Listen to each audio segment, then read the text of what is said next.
Hola, muy buenas. Bienvenidos aquí al Periscopio. El gobierno nos está vendiendo desde hace semanas una carrera por presidir el Eurogrupo por parte de la ministra de Economía, Nadia Calviño, la Organización Mundial del Comercio por parte de la ministra de Exteriores, Arantxa González Laya, y de la Agencia Espacial Europea por parte del ministro de Ciencia, Pedro Duque, en la que generalmente España presenta muy pocas opciones. Una vez más, este gobierno vuelve a vendernos y vuelve al recurso constante que tanto le gusta, el vendernos humo. El próximo jueves termina el plazo formal para presentar a los candidatos a la presidencia del Eurogrupo. España entra en los últimos compases de esta cuenta atrás sin haber anunciado públicamente si finalmente será la ministra de Economía, Nadia Calviño, una de las rivales en lidiar para suceder al portugués Mário Centeno. La decisión debería anunciarla el presidente del gobierno, Pedro Sánchez. Sin embargo, su explícita manifestación de interés formulada por Sánchez en su discurso de la semana pasada halló una contestación inmediata y feroz solo un día después en una información del prestigioso diario Financial Times en el que, según fuentes europeas, calificaban como polarizadora la figura de la vicepresidenta española y trasladando la perspectiva de los llamados países frugales, es decir, los países del norte poco amigos de esas ayudas europeas a fondo perdido que tanto desea el presidente Sánchez. Ser presidenta del Eurogrupo supondría compatibilizar dicha función con el ejercicio de ministra de Economía en un momento que es crucial para la economía de nuestro país. Una de las claves, a partir del día 25 de junio, sería ganarse el apoyo de Francia, ya que Alemania ha expresado públicamente su confianza en la vicepresidenta española.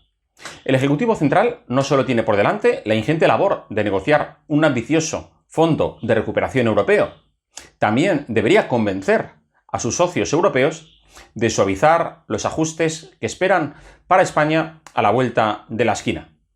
Entre los potenciales contrincantes de la coruñesa se postulan el ministro del ramo de Luxemburgo, Pierre Gramegna, y el conservador irlandés Pascal Donohoe. Cualquiera de las dos alternativas son aceptables actualmente para Suecia, para Dinamarca, para Finlandia, países del norte que han maniobrado en estas últimas semanas para evitar que el timón del organismo caiga en manos españolas. De hecho, la candidatura de Calviño podría generar una fractura interna que podría desaconsejar en momentos puntuales la elección de la vicepresidenta en aras de lograr el consenso. Respecto a la candidatura de la ministra de Exteriores, González Laya, a la dirección general de la Organización Mundial de Comercio, no ha habido también más que humo de pajas para consumo interno aquí en España por parte del gobierno y agitar su maquinaria de propaganda. No hay ningún medio de comunicación internacional ni país que haya dado su apoyo a la ministra española para ocupar el puesto. Es más, son todo, como digo, filtraciones interesadas de la maquinaria propagandística del gobierno.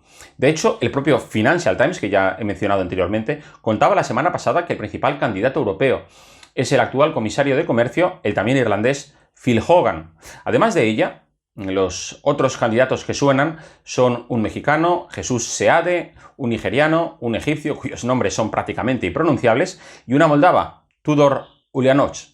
Como podéis ver, ya hay dos nombres europeos, y desde luego el comisario de Comercio partiría de mayores opciones que la ministra española de Asuntos Exteriores. No obstante, la dirección de la OMC, Organización Mundial del Comercio, es, como en otros organismos internacionales, un cargo rotatorio para líderes procedentes de diferentes continentes del mundo. Desde 1995, fecha de su creación, hasta la actualidad, ya ha habido un director general europeo, pero no ha habido ninguno procedente de Norteamérica ni tampoco del continente africano. La Unión Europea la semana pasada dio a conocer que parecería estar dispuesta a consensuar un candidato africano, como digo, por esas últimas informaciones aparecidas, y como candidato de consenso. Pero es que además la última palabra siempre la va a tener los Estados Unidos, a través de la administración de Donald Trump. Hay que pensar que Estados Unidos es el principal financiador de la OMC. ¿Alguien puede creer que Trump va a apoyar al candidato de un gobierno con comunistas en el poder? Un gobierno que quiere imponer la tasa a Google, o la política llevada a cabo por Sánchez con el 5G, o a un gobierno convertido en el principal apoyo de Venezuela en Europa, o a un gobierno cuyo presidente, siempre que ha podido durante la crisis del coronavirus, ha criticado a la primera potencia del mundo. ¿Creéis que eso lo va a permitir Donald Trump? Desde luego que no. El 8 de julio concluye el plazo para la nominación de candidaturas a la Organización Mundial del Comercio, y a partir de ahí desvelaremos la duda. Y finalmente, lo que se refiere a dirigir la Agencia Espacial Europea, y donde el nombre del ministro de Ciencia, Pedro Duque, ha sido aireado, como digo también anteriormente, por los órganos de propaganda del gobierno. Queda todavía un año para poder llevarla a cabo, dado que hasta que la dirección general de la Agencia Espacial Europea no quede vacante, y que será el 30 de junio del 2021. Ese nombramiento dependerá también de algunas de las plazas ya mencionadas que hayan sido copadas por españoles y, por supuesto, ante la competencia de otros países más fortalecidos para dicha posición. A mí personalmente me gustaría que España estuviera más presente en las organizaciones internacionales, pero eso solo es fruto de la imagen que proyecta un país en el exterior. Si un país se convierte en una especie de república bananera, donde se comparte gobierno, como he dicho antes, con los puntales de regímenes autoritarios como los de Venezuela o Cuba, te enfrentas de entrada con países como Estados Unidos, la primera potencia.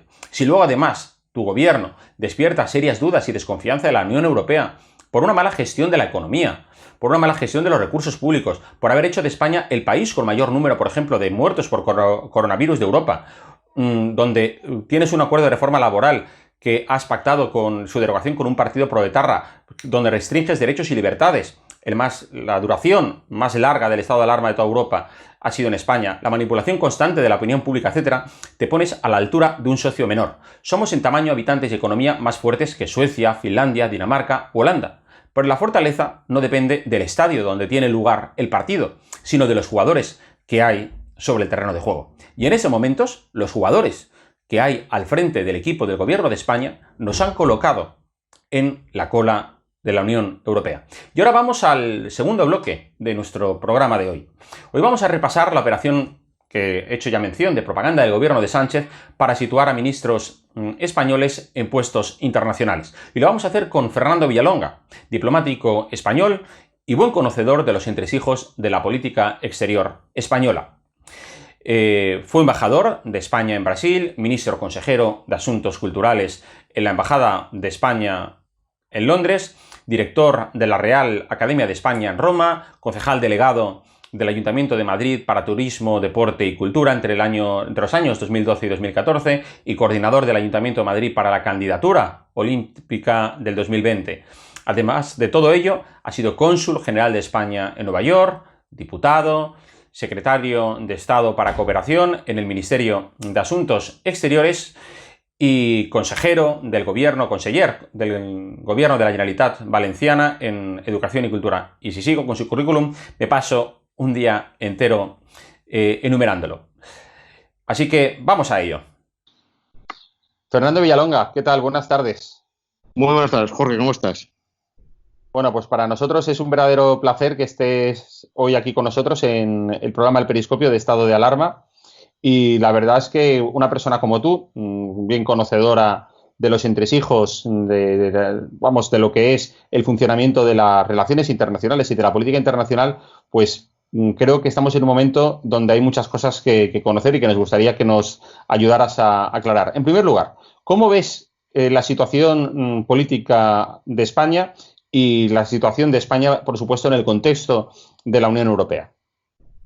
La situación política en España la veo pues como la ves tú, ¿no? Y como nos das en el programa, la veo súper inestable, la veo también pues anómala dentro del contexto occidental, ¿no? Es el único país que tiene en su gobierno, en su sede, un partido comunista, ¿no? Como es Podemos. Y entonces eso nos hace una anomalía en el contexto europeo y en el contexto occidental. Y eso nos afecta a nuestras relaciones económicas exteriores, nos afecta a nuestra presencia en el mundo, a nuestra influencia, a las relaciones atlánticas, y bueno, desde luego nos minimiza muchísimo, ¿no? Puede ser que en Venezuela tengamos más predicamento, puede ser que tengamos en el mundo bolivariano más predicamento, pero desde luego donde tenemos que tenerlo no lo tenemos, ¿no? Y eso es como lo veo, ¿no? Muy preocupado por la inestabilidad, por los pactos de gobierno, por este gobierno Frankenstein, ¿no? que va negociando punto por punto, bien con independentistas que odian al Estado o ya España, o bien por los exterroristas de Bildu, o por el secuestro también del PNV o los partidos nacionalistas. Lo veo preocupante, ¿no? Es difícil tener una política de desarrollo, de estabilidad con estas alianzas, ¿no? tan extrañas. ¿Y cuál crees que es en estos momentos el prestigio que España tiene en el exterior? Pues no lo ha tenido más bajo nunca. No lo ha tenido más bajo nunca. De hecho, se ha producido un ensimismamiento de España. Es decir, el esfuerzo es tan grande por mantener este gobierno y los pactos continuos, semanales, incluso diarios, con diferentes partidos que buscan intereses distintos, es tan fuerte que la acción exterior se ha abandonado. Sánchez al principio tuvo una acción exterior cuando era más fresco y cuando los pactos eran más posibles, porque se acaba de hacer la moción de censura, tuvo una proyección exterior, una cierta proyección exterior en Europa, pero después esto se acabó. Y desde entonces la presencia en la Unión Europea es residual, no cuentan con España para prácticamente nada, ni siquiera para la reconstrucción, donde es Francia, donde es Italia, donde es Alemania los que deciden, y después la presencia exterior es nula. Después tienen secuestrado también al monarca, al rey, y no hay política exterior. Es decir, España no ha estado más marginalizada y ensimismada que en este gobierno de socialistas y comunistas. Sí, en ese sentido, lo que tú estás comentando, esta semana hemos conocido, por ejemplo, que Estados Unidos ha ha advertido por carta a España de que si aplica la famosa tasa Google, bueno, pues Estados Unidos puede emprender pues la imposición de algunas medidas coercitivas, entiendo yo, pues bueno, pues de tipo arancelario sobre productos españoles, y desde luego eso choca bastante, a mi juicio, con lo que fue precisamente el nombramiento de González Laya como ministro de Asuntos Exteriores, que se suponía que se nombraba una persona con su perfil para ejercer lo que se conoce como diplomacia económica, ¿no? Para mejorar esas relaciones de inversiones entre unos países hacia España y atraer, digamos, esas buenas relaciones de amistad. ¿No crees que es un poco contradictorio precisamente ese tipo de política exterior que se quería llevar a cabo a partir del nombramiento de González Laya con lo que luego está siendo el día a día de la gestión de la política española? Jorge, yo es que niego la mayor. Es decir, yo creo que González Laya no se le nombró por eso, sino se le nombró simplemente por una carambola, ¿no? González Laya no era una alta funcionaria de la Organización Mundial de Comercio, ni muchísimo menos. Era una gabinetera, es decir, era miembro de un gabinete, no tiene más trayectoria que esa, con lo cual González Laya yo creo que era una gran desconocida dentro de la política exterior española, dentro del comercio español. Nadie, ni siquiera en el Ministerio de Comercio ni los técnicos comerciales del Estado la conocían. Con lo cual no creo que González Laya se le buscase ese perfil. Después se justificó, ¿verdad? Pues estas cosas se justifican siempre después a posteriori, ¿no? Para justificar el nombramiento, para cubrirlo, vestirlo. Dice que es una experta en comercio exterior. Ya no lo veo para nada, que sea una experta en comercio exterior. De todas formas, la tasa Google, pues bueno, yo creo que la reacción de los Estados Unidos pues será conforme al derecho internacional y será conforme a la Organización Mundial de Comercio y será conforme a la OCDE, supongo, ¿no? Bueno, esto es así, ¿no? Pero no solo ha sido a España, ha sido también a prácticamente a la Unión Europea, ¿no? Es decir, es que la Unión Europea tiene una deriva socializante que le está llevando también a la marginalidad en política exterior. Y su presencia en el mundo cada día es menor, precisamente por ese deseo de la socialdemocracia europea de enfrentamiento con los Estados Unidos, de la ruptura del vínculo atlántico, que es lo que ha sostenido la política exterior de la Unión Europea y de Occidente desde la Segunda Guerra Mundial. Es decir, esa incidencia negativa actual de la Unión Europea contra el vínculo atlántico está llevando a la Unión Europea a la marginalidad. No solo en el tema de tasa Google, sino también en la política exterior, en la insignificancia, en la amenaza por incluso de los Estados Unidos, la retirada de las tropas del continente europeo, el enfrentamiento con Putin, con Rusia y el enfrentamiento con los Estados Unidos nos está llevando realmente a la marginalidad. La falta de reacción ante el coronavirus, el Brexit, es decir, nos encontramos con la Unión Europea más débil desde su nacimiento otra vez, ¿no? Y seguimos insistiendo en políticas que son absolutamente erróneas y que van en contra de la razón de ser del nacimiento de la Unión Europea con el apoyo de los Estados Unidos. Hoy en día los Estados Unidos ven a la Unión Europea como un elemento hostil, lo ven, y no les falta razón, ¿eh? Las declaraciones de Borrell son continuas en contra de la Unión Europea, es decir, curiosamente, ¿no? Se alinean con posturas antinorteamericanas cuando pueden, ¿no? A la mínima, ¿no? Y eso está haciendo también de la Unión Europea un peón marginal dentro del tablero mundial. Y, por ejemplo, en ese sentido, ¿crees que España está desaprovechando o ha desaprovechado completamente la salida del Reino Unido de la Unión Europea? Pues completamente. Es decir, España no tiene fuerzas ni siquiera para plantearse en estos momentos. Es decir, está tan ensimismado en la gestión interna de un gobierno absolutamente imposible y de unos pactos de encaje para gobernar internamente que le impide participar. Es decir, no se planteó ni se planteó desde el principio. También con Dastis, no quiero decir que sea solo con el gobierno de Sánchez. Dastis también desaprovechó la posición que tenía España de privilegio para negociar una situación distinta del estatus de Gibraltar, lo desaprovechó y ya anunció que no iba a hacerlo, ¿no? Que no iba a poner demasiadas pegas. Y nos metieron los británicos goles directamente en el Brexit, en la negociación de esa salida. Y esto ha continuado, efectivamente, no se ha aprovechado. También es verdad que España tiene una relación especial con el Reino Unido. Tenemos 18 millones de turistas británicos todos los años. El Reino Unido tiene una balanza comercial negativa con España, es decir, España exporta más que importa del Reino Unido. Y después tenemos una colonia británica importantísima de cerca de 800.000 personas reales, aunque las cifras digan que son 300.000, 400.000, son 800.000 y muchos de ellos son propietarios de viviendas en España. ¿Se puede decir entonces que España abandonó la cuestión de Gibraltar pues con la entrada prácticamente de lo que fue en la Comunidad Europea, ¿no?, en los años 80? Pues sí, pero después ha habido también políticas de bandazos, es decir, hasta los 80 se mantenía una cierta coherencia, y después el gran fracaso, yo creo que la gran quiebra del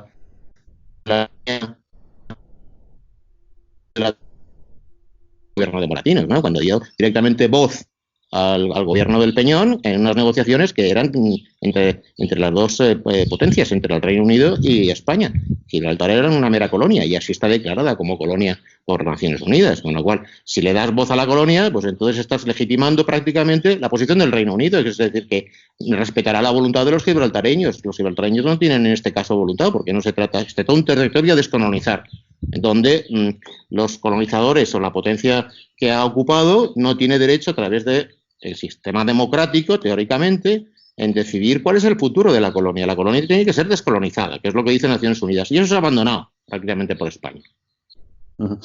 Estamos hablando, o estamos escuchando mucho en las últimas semanas las aspiraciones que tienen varios de los ministros del Ejecutivo de Pedro Sánchez en la Unión Europea. Estamos hablando de Nadia Calviño como candidata a presidir el Eurogrupo. Estamos oyendo precisamente de González Laya para pasar a dirigir la Organización Mundial del Comercio. También la candidatura del ministro Duque para presidir la Agencia Espacial Europea. ¿Realmente qué posibilidades tienen ellos tres para ascender a ocupar dichos cargos, bajo tu punto de vista? Bueno, yo primero me gustaría que planteásemos el contexto donde se plantea esto, ¿no? Es decir, en primer lugar se trata de tres ministros que chirrían con el gobierno actual. Curiosamente, tanto González Laya, que es más bien el acuerdo de Calviño, y Calviño chirrían con la política de Sánchez y la política de Podemos económica, es decir, son más ortodoxos y estos son más ortodoxos y Sánchez es más heterodoxo con Podemos con políticas neocomunistas. Entonces, es curioso que se quieran deshacer de ellos dándoles la patada para arriba. Después, el ministro de Ciencia y Tecnología pues también ha resultado un fracaso, ¿no? Porque no gestiona nada, ha desaparecido durante la pandemia, cuando era un tema muy importantísimo, ¿verdad? Todo el tema de investigación médica era esencial, pues Pedro Duque ha desaparecido. ¿Qué posibilidades tienen? Pues yo creo que bastante pocas, ¿no? En primer lugar, ¿Sánchez va a querer hacer una crisis de gobierno y abrir el melón? Pues no lo sé, a mí me parece que eso demostraría una gran debilidad. En segundo lugar, ¿se va a deshacer de los elementos que le dotan de una cierta racionalidad en su política económica o al menos de contención? Pues yo creo que sería tremendo también para España y para los españoles. Y en tercer lugar, ¿Qué es lo que aportan? González Laya, ¿qué es lo que ha hecho también durante la pandemia? Nada más que hablar por teléfono, ¿verdad?, con sus colegas, retuitear. Vanuatu es uno de los colegas que habló con González Laya, y lo tuiteó, y no hizo nada más, ¿no? Es decir, yo soy consciente de, además, soy diplomático, González Laya está incómoda en el Ministerio de Asuntos Exteriores, no ha encajado, y entonces, ¿a ella le gustaría? Claro que le gustaría. Posibilidades, creo que tiene bastante pocas. En primer lugar, es difícil que los Estados Unidos puedan aceptar a una Secretaría General de la Organización Mundial de Comercio que venga de un gobierno socialcomunista agresivo con los Estados Unidos. Eso para empezar, número uno.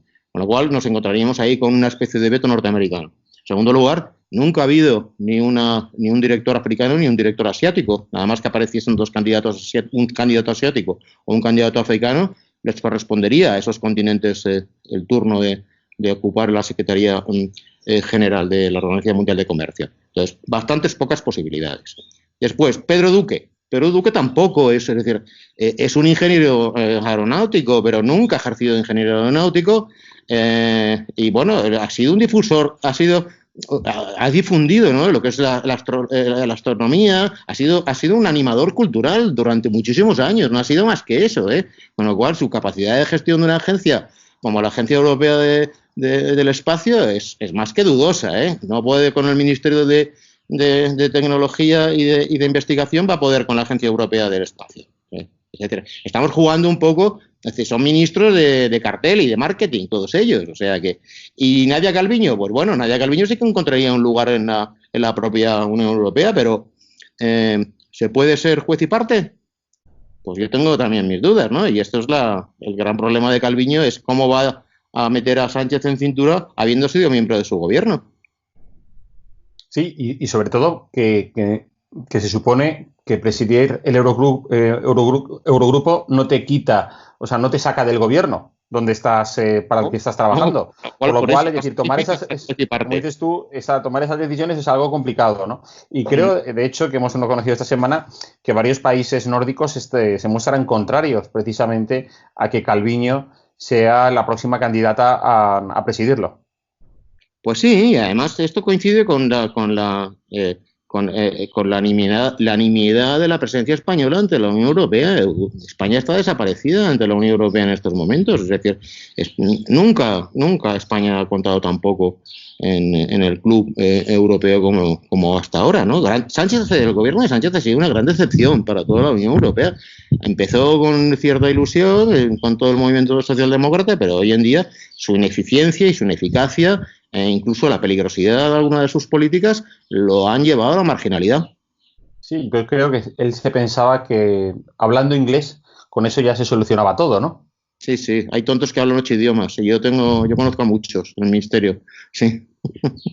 Sí. Y precisamente, ¿qué crees? ¿Qué posibilidades tiene España con el tema del paquete de ayudas que quiere la Unión Europea dirigir a los países más afectados por el coronavirus? ¿Qué opciones tiene España a optar a esas ayudas, ya que sea, bueno, pues sin condicionalidad alguna por parte de Bruselas? Sin condicionalidad es imposible. Es decir, las ayudas van a ser condicionales, eso lo ha dicho la Unión Europea, y España no va a ser una excepción. Esto es como pedir que te dejen la tarjeta de crédito, ¿me entiendes?, que te den el PIN y que no les digas para qué te la vas a gastar. Esto es lo que pretendía el gobierno de Sánchez, ¿verdad? Y se están nerviosos, ¿no? La última intervención de Pablo Iglesias contra Teodoro García Gea, ha sido demostrativa de lo nerviosos que están, y ha acusado a Teodoro de antipatriótico, ¿no?, por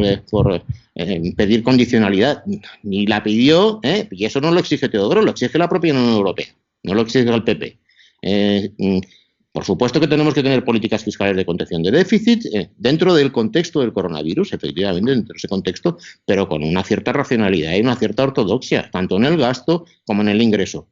Y entonces, por supuesto que va a haber condicionalidad. Si no hay condicionalidad, habrá intervención. Y de hecho, vamos a ver, lo que ocurre es que posiblemente el gobierno está sumido porque, bueno, Sánchez lo que juega mucho siempre es a la escenificación, ¿no?, a las operaciones de propaganda, y nos quiere pues hacer creer de que esto efectivamente al final es una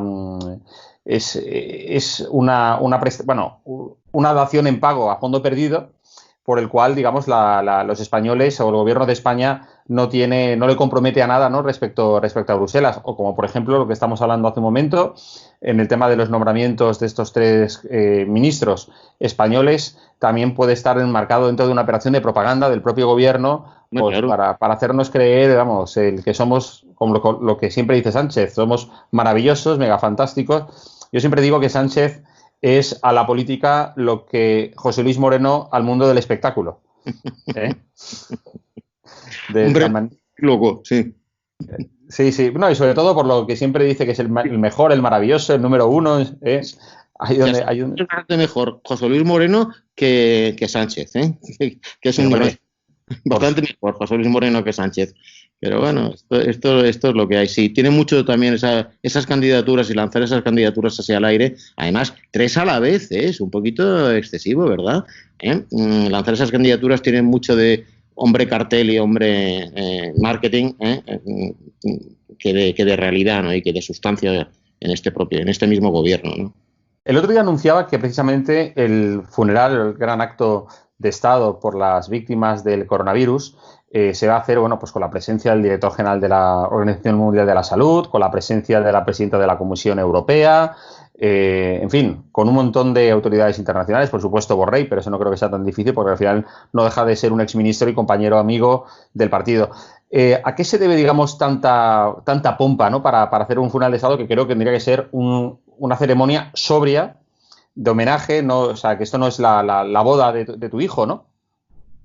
Pues sí, pues va a esconder la realidad, y la realidad son 44.000 muertos encima de la mesa, y el gobierno que más ineficientemente ha gestionado el coronavirus, primero por la ocultación ideológica de la propia pandemia a efectos del 8 de marzo, de la manifestación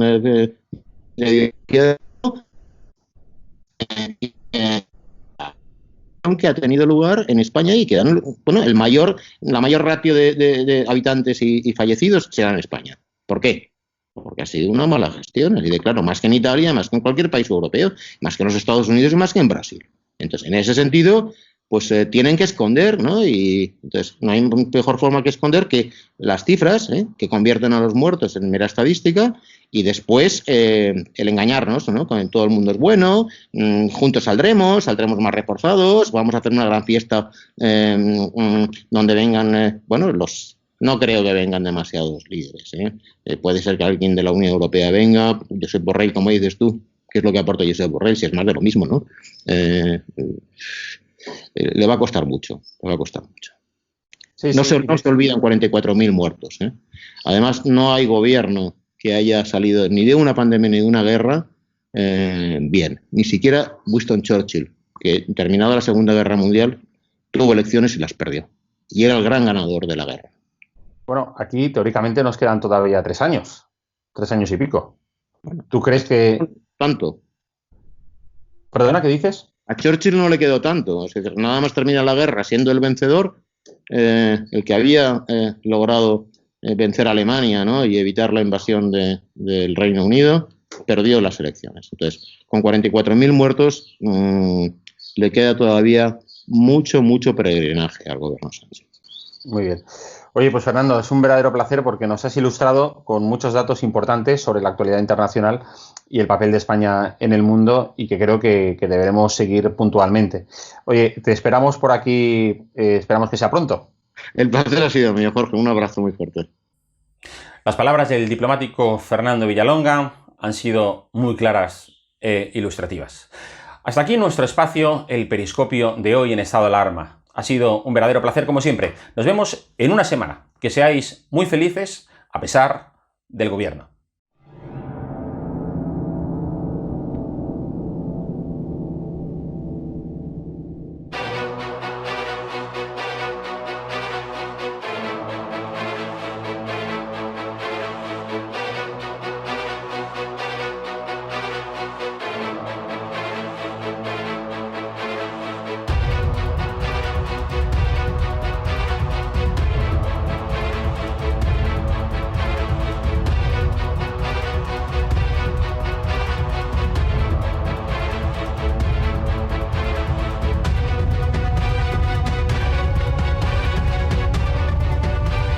Negre denuncia que usted, como director general, es quien veta periodistas andaluces que son referentes del constitucionalismo. En breve informaremos de cómo se dan los contratos ahí. Curioso que eximen de toda la responsabilidad a Sancajo y Mariló Montero.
¿Quieres formar parte del club de miembros de Estado de Alarma? Sea un suscriptor premium y apuesta por un contenido libre que defiende a España. Te damos varias opciones. Echa un vistazo a las distintas categorías y dependiendo de la aportación que desees hacer, elige una. Con eso aportarás a que sigamos pudiendo crear este contenido.